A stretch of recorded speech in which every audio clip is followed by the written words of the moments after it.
পৌরসভা চেয়ারম্যানের পদ থেকে ইস্তফা দিলেন রবীন্দ্রনাথ ঘোষ। এই মুহূর্তের আপডেট, দলের নির্দেশে পদত্যাগ করলেন কোচবিহারের পৌরসভা চেয়ারম্যান রবীন্দ্রনাথ ঘোষ।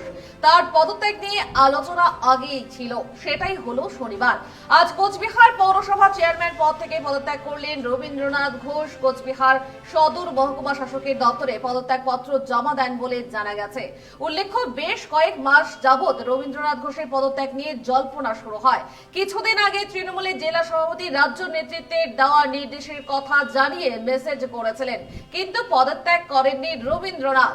তবে গতকাল রাতে তৃণমূলের সর্বভারতীয় সাধারণ সম্পাদক অভিষেক ব্যানার্জি তাকে ফোন করে পদত্যাগের নির্দেশ দেন বলে জানান রবীন্দ্রনাথ ঘোষ নিজে জানিয়েছেন।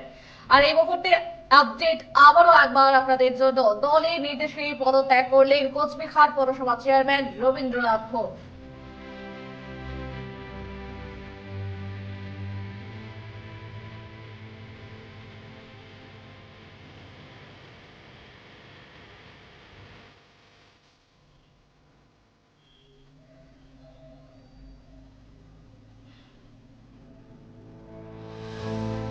দলের নির্দেশে পদত্যাগ করলেন কোচবিহার পৌরসভা চেয়ারম্যান রবীন্দ্রনাথ ঘোষ। এই মুহূর্তের আপডেট, দলের নির্দেশে পদত্যাগ করলেন কোচবিহার পৌরসভা চেয়ারম্যান রবীন্দ্রনাথ ঘোষ। তার পদত্যাগ নিয়ে আলোচনা ছিল, তবে সেটাই বাস্তব হলো শনিবার। আজ কোচবিহার পৌরসভা চেয়ারম্যান পদ থেকে পদত্যাগ করলেন রবীন্দ্রনাথ ঘোষ। কোচবিহার সদর মহকুমা শাসকের দপ্তরে পদত্যাগপত্র জমা দেন বলে জানা গিয়েছে। উল্লেখ্য, বেশ কয়েক মাস যাবৎ রবীন্দ্রনাথ ঘোষের পদত্যাগ নিয়ে জল্পনা শুরু হয়। কিছুদিন আগে তৃণমূলের জেলা সভাপতি রাজ্য নেতৃত্বের দেওয়া নির্দেশের কথা জানিয়ে মেসেজ করেছিলেন, কিন্তু পদত্যাগ করেনি রবীন্দ্রনাথ। তবে গতকাল রাতে তৃণমূলের সর্বভারতীয় সাধারণ সম্পাদক অভিষেক ব্যানার্জি তাকে ফোন করে পদত্যাগের নির্দেশ দেন বলে জানান রবীন্দ্রনাথ ঘোষ নিজে, এবং তারপরেই পদত্যাগ। এই মুহূর্তের আপডেট।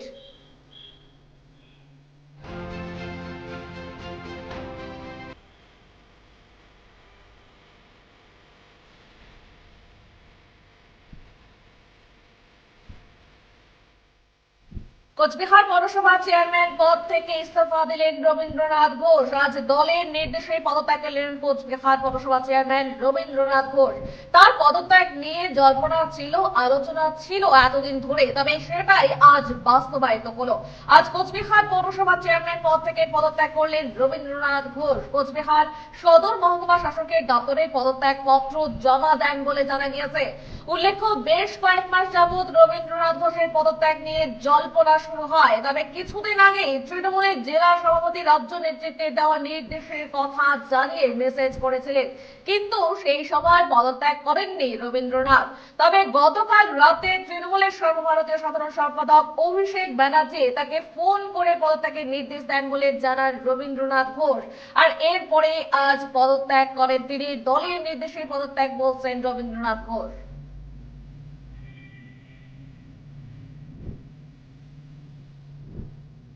তিনি আমায় ফোনে চেয়ারম্যানের পদ থেকে সরে গিয়ে পদত্যাগ করে দলীয় সংগঠনে আমাকে আরও বেশি করে সময় দেওয়ার জন্য তিনি নির্দেশ দিয়েছেন।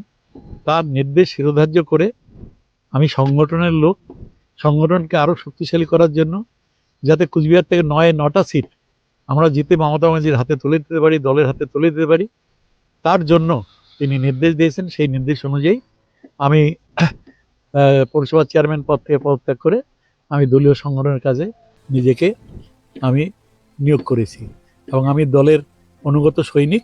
তাই দল যখন যা নির্দেশ দেয় হাইকমান্ড, সেই নির্দেশ আমি একদম অক্ষরে অক্ষরে পালন করি। এর আগে যখন তৃণমূলের জেলা সভাপতি আপনাকে চিঠি করেছিল, সেই সময় বলেছিলেন যে মুখ্যমন্ত্রী অভিষেক বন্দ্যোপাধ্যায় বললে পরে আপনি পদত্যাগ করবেন। আমি কথা রেখেছি। অভিষেক ব্যানার্জি কালকে রাত্রেবেলা 9টার সময় আমাকে ফোন করে নির্দেশ দিয়েছেন। আজকে সকাল 9টার সময় আমি এসডিওর কাছে আমার পদত্যাগপত্র আমি তুলে দিয়েছি। দলীয় কোনো কি প্রেশার রয়েছে? না, কিছু না। আমাকে দলের প্রয়োজন, সংগঠনের প্রয়োজন বেশি সময়, তাই দল নির্দেশ দিয়েছেন, আমি সেটাই করব।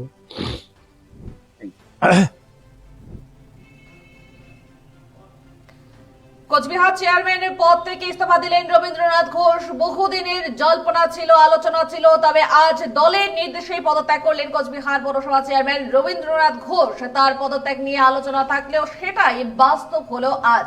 আজ শনিবার কোচবিহার পৌরসভা চেয়ারম্যান পদ থেকে পদত্যাগ করলেন রবীন্দ্রনাথ ঘোষ। কোচবিহার সদর মহকুমা শাসকের দপ্তরে পদত্যাগ পত্র জমা দেন বলে জানা গেছে। উল্লেখ্য, বেশ কয়েক মাস যাবৎ রবীন্দ্রনাথ ঘোষের পদত্যাগ নিয়ে জল্পনা শুরু হয়। তবে কিছুদিন আগে তৃণমূলের জেলা সভাপতি রাজ্য নেতৃত্বে দেওয়া নির্দেশের কথা জানিয়ে মেসেজ করেছিলেন, কিন্তু সেই সময় পদত্যাগ করেননি রবীন্দ্রনাথ।